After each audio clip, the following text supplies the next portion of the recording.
Now, so whenever I hear the word real estate, my eyes perk up, my ears perk up. So ladies and gentlemen, I'm here to talk about the love of my life, residential real estate.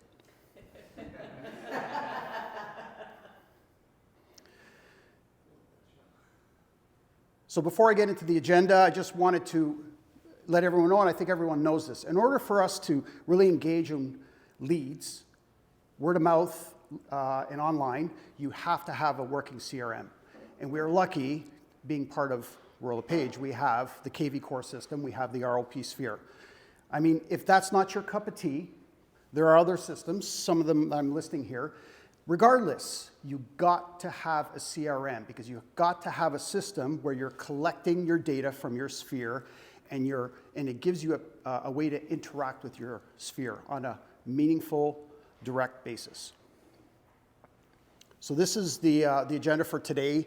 I'm going to be talking about 5 types of leads, or 5 things, and it's 4 types of leads. I'm going to really focus on word of mouth because that is the crux of our business. That is the core of our business. And I'm going to break it down into who, what, when, where, why, and how. Then I'm going to be sharing some of my own personal word of mouth experiences. And then we'll be discussing some of the types of online leads. And also there's office duty leads too that come in. So who? Who would be your greatest sources of word of mouth leads? Oliver, you're not in the video. You have to move over about 2 feet. Thank you. So as a realtor, you know that word of mouth is one of the most effective ways of creating new leads. But who are the people you should target for these leads? Answer is everyone. The only thing is some people are more likely to provide quality leads than others. So here are some examples. Previous clients. These are, maybe before you came into real estate in your past life, those people that you have run into, those people in the professional world, friends that you've run into, those are potential word of mouth leads, people that you can connect with. Friends and family, of course, they're the ones that know you and are willing to give you a chance, especially if you're starting, because it's really hard to get that first shot and move on, but they're the ones that give you a chance. And better yet, those are the ones that can be your advocates. What's an advocate? Advocate is somebody who speaks about you when you're not in the room. How many advocates do you all have right now? Because that's, I think, is just as important as the clients, is to have good advocates. Those are your foot soldiers. Those are your foot soldiers who are on the line, who are talking about you while you're not there. And you want them to talk about you in a positive way when it comes to real estate, especially. Other professionals in the industry, such as mortgage brokers, we got Raymond back here, we got home inspectors, we got photographers, videographers, stagers, real estate lawyers, and on. There are local business owners who do things for the home, renovators, painters, flooring people, electricians, plumbers, HVAC people, and so on. There's also other local business owners who are non-real estate related, florists, restaurateurs, coffee shops, grocers, and things like that. And then neighbors in your area who may know you, looking to buy and sell a home. There's also clubs that you may or may not be a part of, church groups, chess groups, whatever things you're, sports groups, things that you're involved with. So what are the reasons to talk to you? What are those reasons? Because when it comes to word of mouth leads, you need to give people a reason to talk to you. This means giving exceptional service and going above and beyond for your clients. And here are some things you can do to encourage word of mouth leads. You provide personalized service that meets your client's unique needs. So what does that mean? So again, I'm going to use myself as an example. So I've been a realtor for a long time, and I would coin myself as a boutique realtor. So it was really like high on service, high on personal service, and really understanding that particular customer's needs and wants. And every single time I try to deliver that +1. Remember we did the Ritz-Carlton thing? They were talking about that +1. So in other words, it's like do something for a client and then say to yourself, okay, what can I do that extra that's going to make it a memorable experience? That's what I'm talking about, is what you want to be. Stay in touch with clients even after the sale is complete. That's a really important one, and that's something that we as agents a lot of times don't do very, very well. Respond quickly to questions and concerns. I'm going to be talking about a little bit about that, about responding quickly when we discuss online leads. I mean, it is critical. When a lead comes in, you have a window, a short window, maybe not even 5 minutes, that some kind of a response is required. If you don't, it just falls off the earth very, very quickly. You provide valuable resources and information such as market reports or home buying selling guides. This is something us realtors, we're no longer the purveyors of information. We all know that. Our clients have access to everything, even in sold data. But you know what we are? We're the interpreters of the information.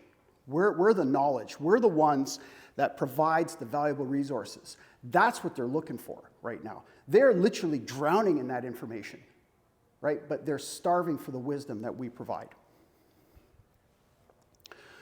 Offer incentives for referrals, such as gift cards to local businesses, as an example. This is something you can offer for clients. And I always say this, don't be interesting, be interested. That means, yes, you can talk a little about yourself, but be interested in the person you're talking to.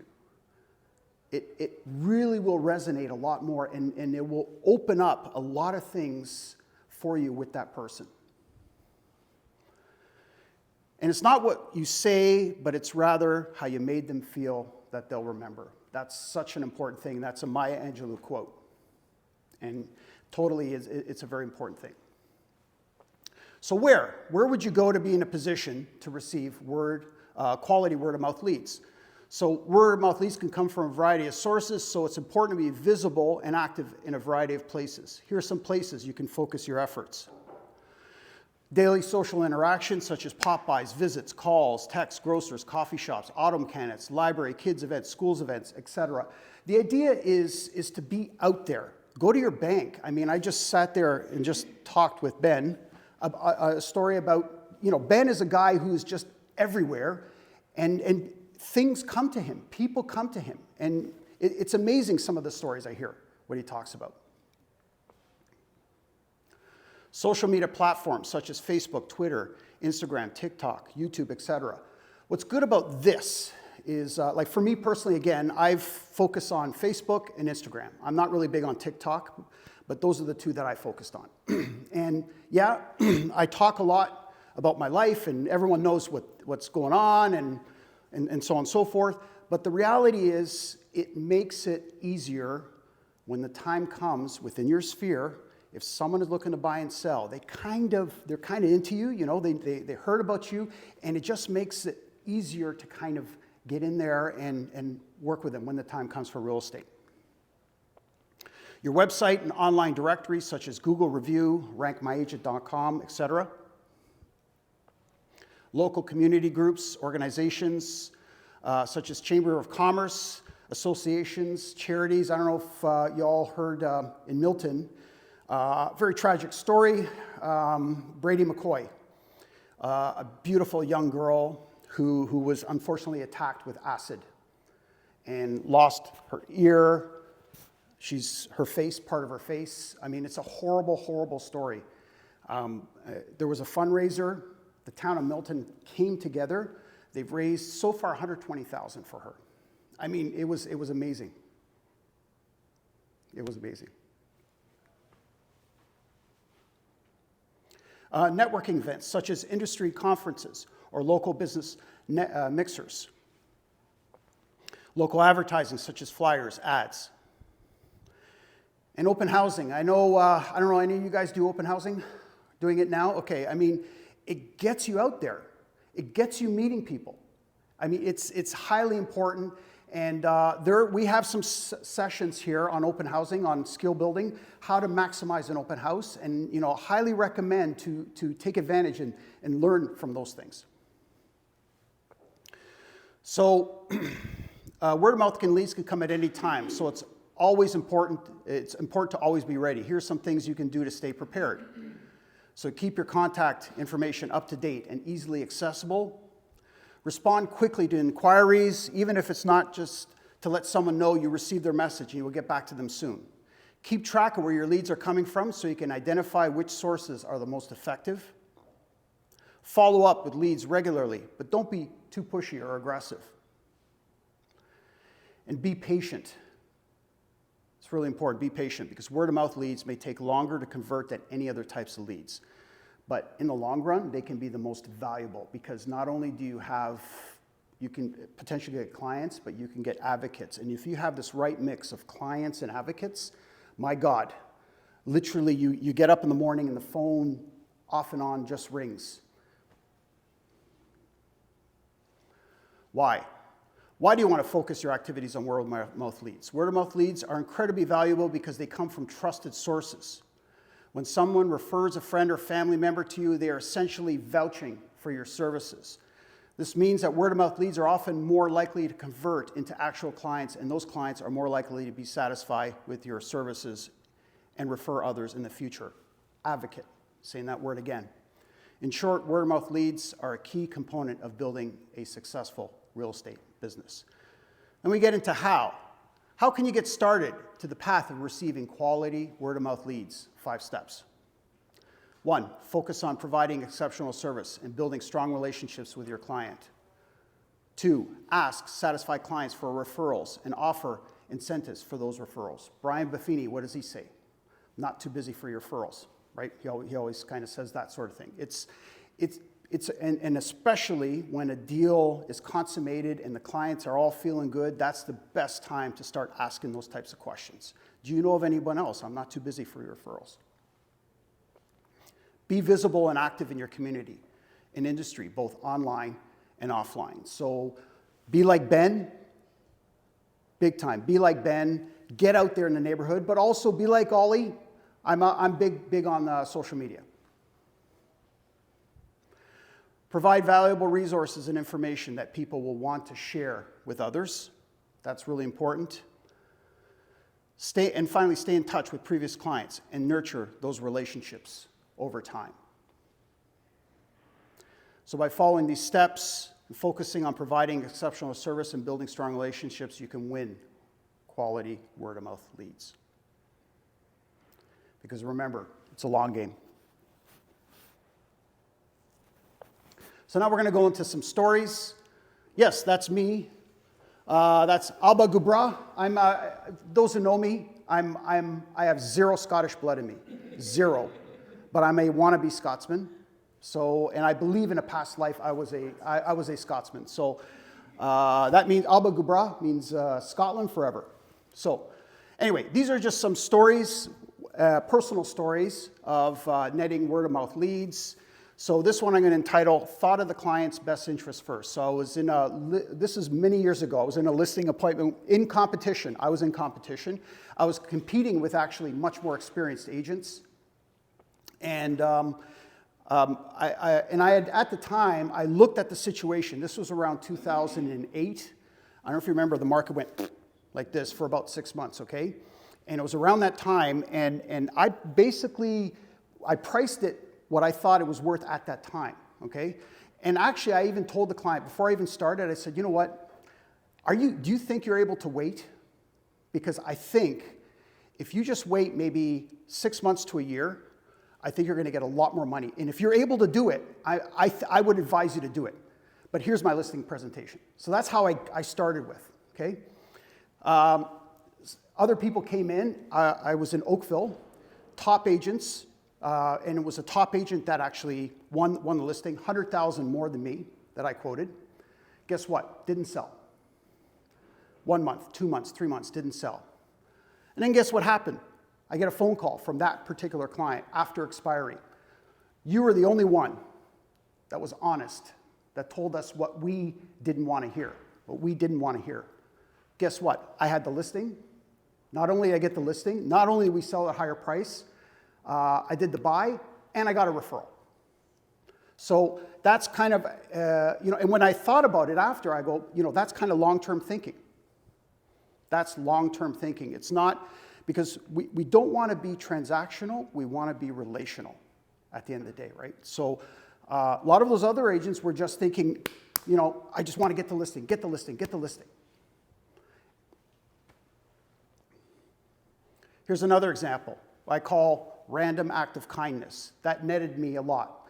So in my community in Oakville, when I was living, I arranged a community garage sale in support of Halton Women's Place, picked a date, canvassed the neighborhood, got all sorts of people to sign up for this, took care of advertising the entire event in the Oakville Beaver. We didn't really have internet at the time. Social media. Internet we had at the time. What am I saying? Dating myself, yes. And then I arranged to print these things in, garage sale. And the idea was I rented a bouncy castle, put it on my lawn. I brought hot dogs, hamburgers. Like, I paid for all of that, and I sold it. And all the proceeds went to the Halton Women's Place. And then what I did is everybody else, all their take, 25% of their take, went to Halton Women's Place. Cost me about $600. But I can tell you that netted about 12 ends for me in the span of 5 years. And it was amazing. Again, it's just random acts of kindness is really a mean to building word-of-mouth leads. I'm telling you guys it is. Just being social, I'm going to call this. This is part 1. So you all know that I'm a paddleboarder. I invite friends, family, clients, colleagues, and a session usually takes about 2 hours, right? And that's a lot of time. That's a lot of time to spend with somebody. So you're out there on the water. It's fun. You're kind of paddling. And guess what happens? How's the market? Right? You know, and you're kind of, and then you go into everything. And then you go by and you see, oh, look at this property. It's got riparian rights. Look at its access. Look at this, Like, it just opens up these kind of conversations out there in the water. Find your thing. Find your thing to get people out there. And what it does is it helps build trust, and you have an opportunity to show some of your competence.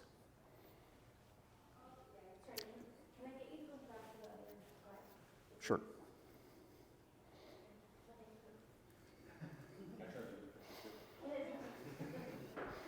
Abagubra. Okay. Just being social part 2. This is another example. So you all know I'm fairly big on social media, like especially Facebook. And I have a 90-10 rule. 90% social stuff, 10%. That buys you 10% business stuff.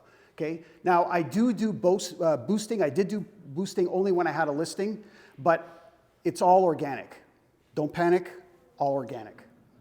And I try, and the other thing too, what I try to do is I try to have my own content. People will smell it. Will smell it from a mile away when you're lifting someone else, or you're cutting and pasting and stuff like that. Try to put something out there. You can be inspired by other things. There's no problem with that, but try to give your own spin to it. That's what people want to see. They want to see your own spin. And our friends, the friends that I have, so every contact I make sure that they're my friend on Facebook. So they see me every day. They see what's going on. They see what's happening with me, my wife. I got a little dog, Mr. Cooper, 5-pound Chihuahua.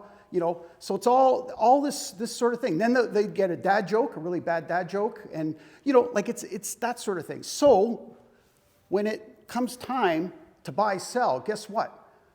It's just easier. They kind of warm up to me already, right? And then I sprinkle in that 10% of the competence, what I know about the market, what's here, what's there. So, and then part 3, just being social.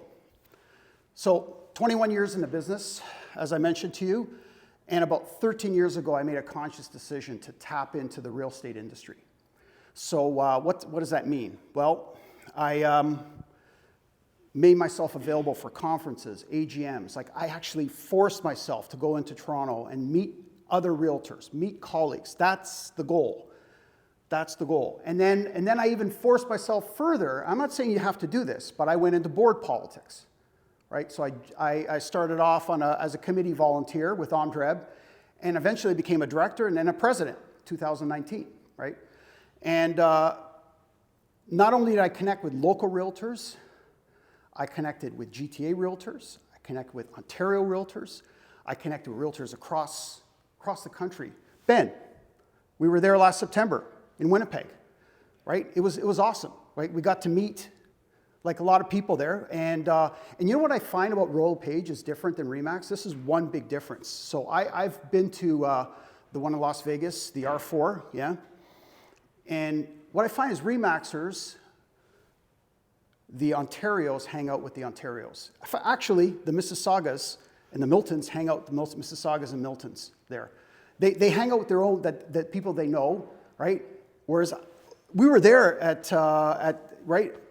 the September conference, and it was like we were purposely hanging out with people from BC, hanging out with the Atlantic people. Why? That's an opportunity to connect, to get to know, ingratiate yourself with other people.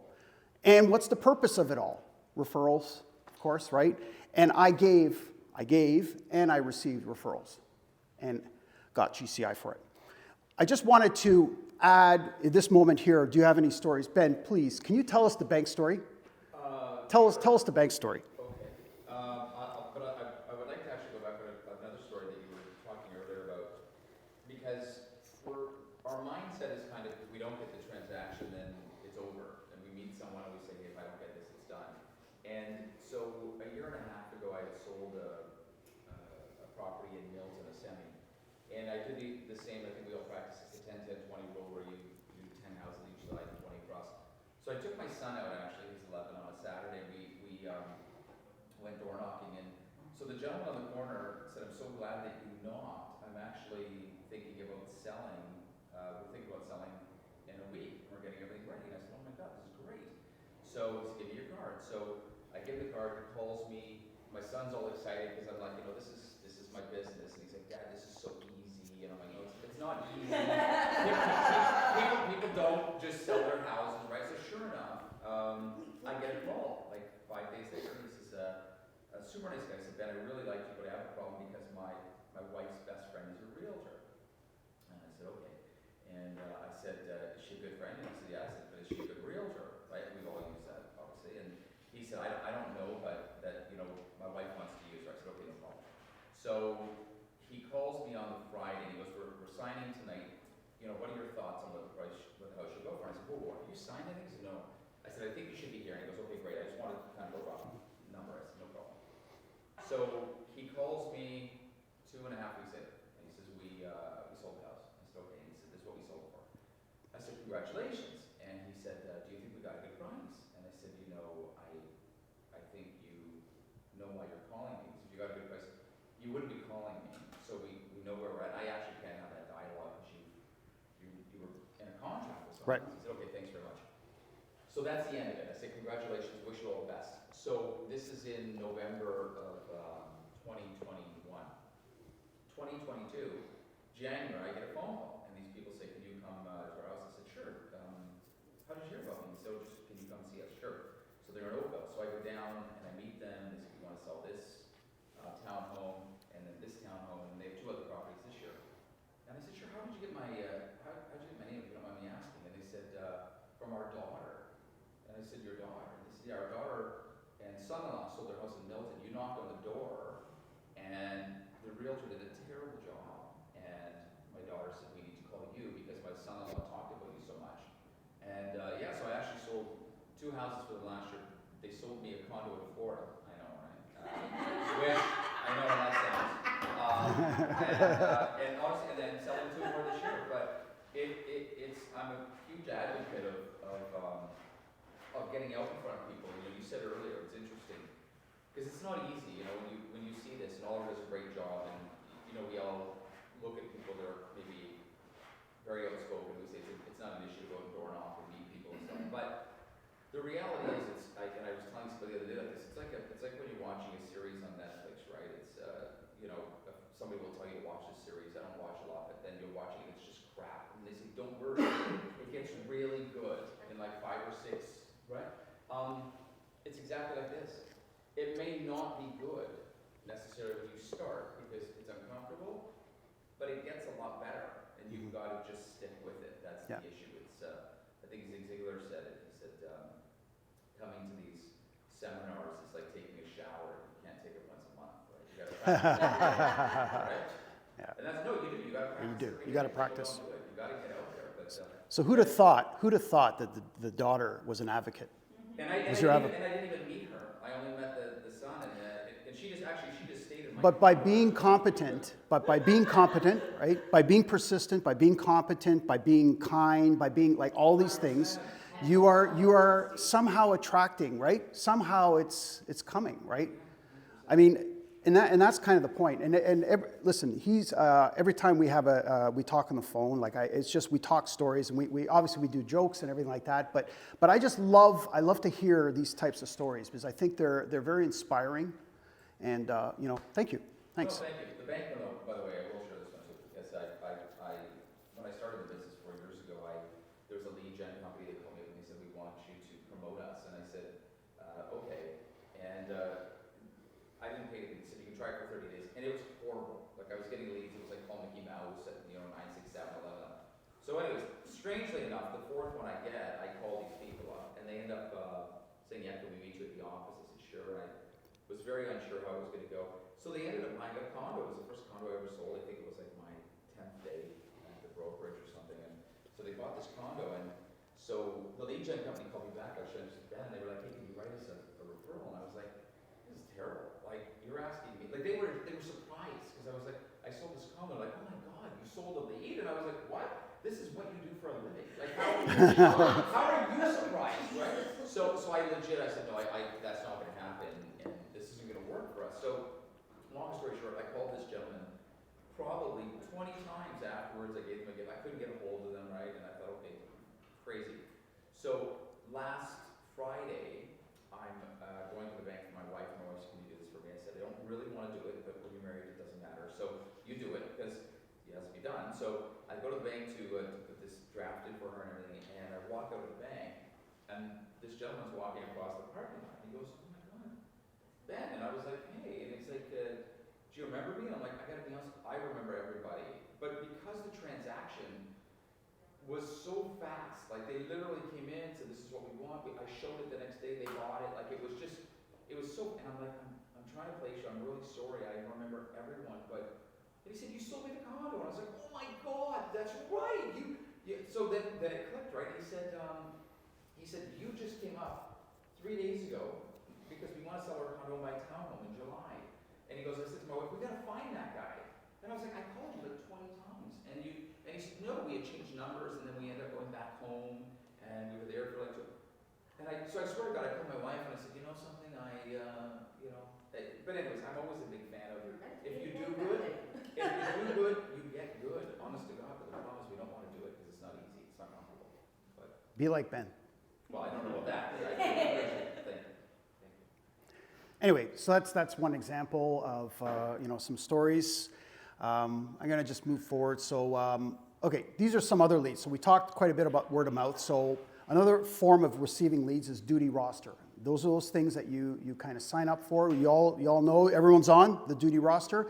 I can tell you they do produce deals. They're not a lot. The word of mouth should be your core. These are what I would coin the cherries on top throughout. They could sprinkle in a deal here, a deal there. But one of these can cover all your fees and everything for, and then some. So, by default, all Meadowtowne agents are on the duty roster unless they choose not to be. In the Milton office, we have 6 2-hour slots a day during the week. We got 5 on Saturday and 4 on Sunday. So just so you guys know, and you don't have to physically be there. It's just when anything comes in, it forwards to you. That's how it is. I don't know what it's like in Mississauga, but Jason, similar? Yeah, so that sort of thing. So be on there. Last year, we doled out 55 duty leads to our agents. Works out to 4.5 per month or 1 per week, roughly. And many of our agents have consummated deals from this. Heather Garrett's Playfair. She listed, she was on duty, came in, listed for 2.35, and sold very, very quickly. So that's, I think, a $60K payday right there.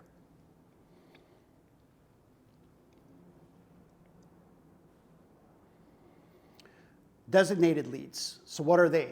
Designated leads are the leads from your own listings. So people go on to royallepage.ca, which, by the way, is the second most popular URL for real estate, next to realtor.ca, of course. Realtor.ca has approximately 9 million impressions a month.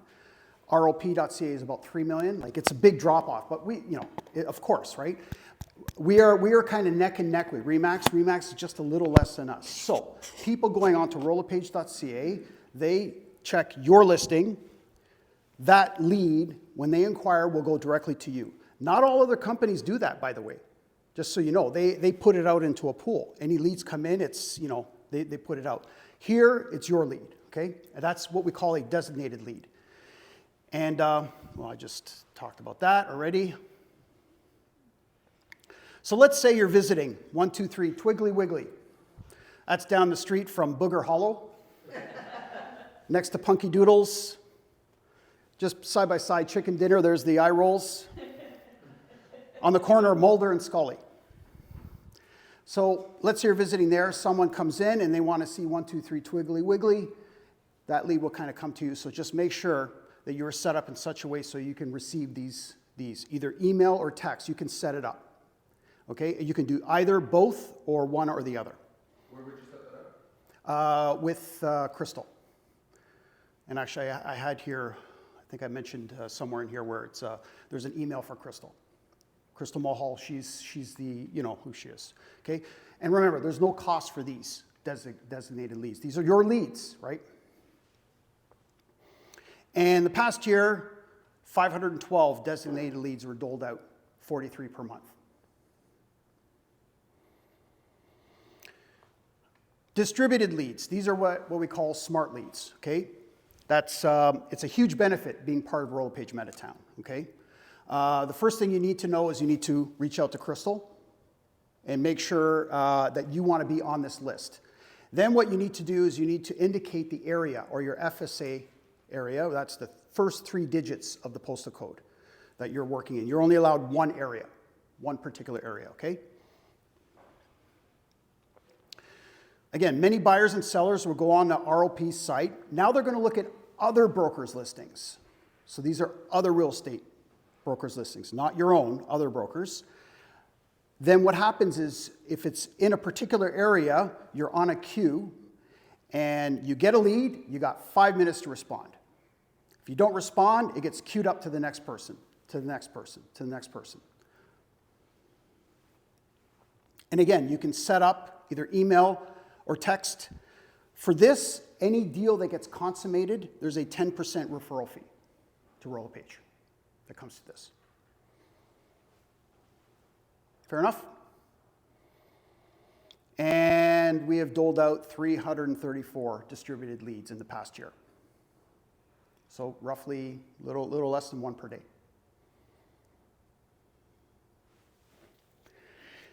Smart leads, distributed leads, are designed to enhance your sphere of influence business where you're cultivating word-of-mouth leads. So in other words, all these distributed smart leads, all this stuff is just the cherry on top. It's really your word-of-mouth is your core, is your absolute core.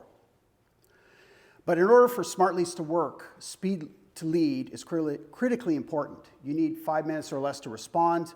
Did you know that 40% of online leads are never followed up? 48%.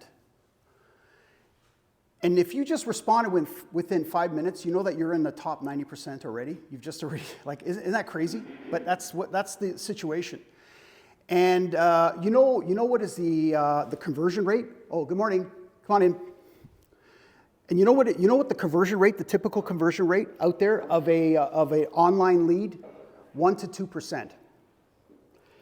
If a good organization runs it well, that number could be somewhere around 9 to 10%. That is where, and there are organizations like Royal LePage that run it in that regard. When is the best day to respond to a smart lead? That's it.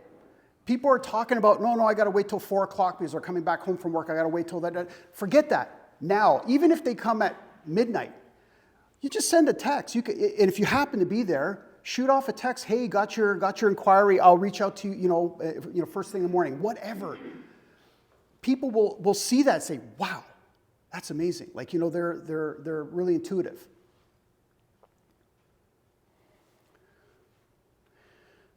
So 3 ways, simple ways to get and convert leads. Number 1, communicate promptly. I think I've made that point. Number 2, connect with potential clients in effective ways. So it's not about just answering their question, but it's about thinking about them and asking questions, leading to new answers, leading to more things that you're going to provide for your clients. And number 3, you need to keep contact consistent and relevant. I mean, you really only have one chance. And as I said before, our clients have the information already. We are not the purveyors of the data anymore. We are the interpreters of the data. And really, what a client is really saying, or what they're asking for, is I need a trusted advisor. That's really what I need. So at the end of the day, our clients are likely thinking about 2 things when they think about us. 1, can I trust you? That's my dog. That's Mr. Cooper, by the way. He doesn't look very trusting of me right there. Or are you competent? This is us checking out a really cool TikTok video. No, in the elevator. Actually, yeah, we would look like, we were heading our way to LA, our normal weekend jaunt, I like to walk on Rodale Drive with him, I mean, look at that jacket, though. Look at that jacket. Isn't that cool? My wife hates that jacket. She hates it, but on purpose I wear it, because I like it. I think it's cool. So you do acts that build trust, and through that you have an opportunity to showcase your competence. That's the idea. Because leads are people. Start attracting clients. Curate relationships. Nurture. Build trust online and offline. Connect live to educate and inform, to attract clients. Talk with them. It's simple. Ball's in your court. No BS. That's it.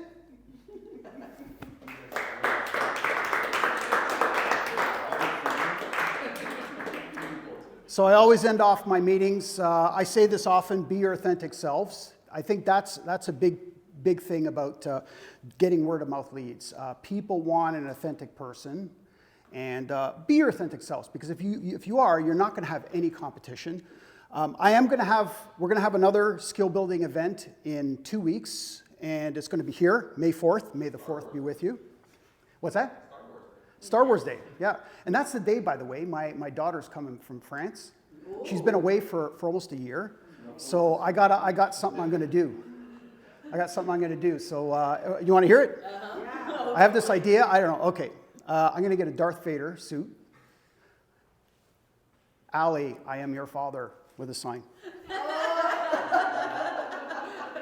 My daughter will probably do this and get back on the plane. She'll probably do that.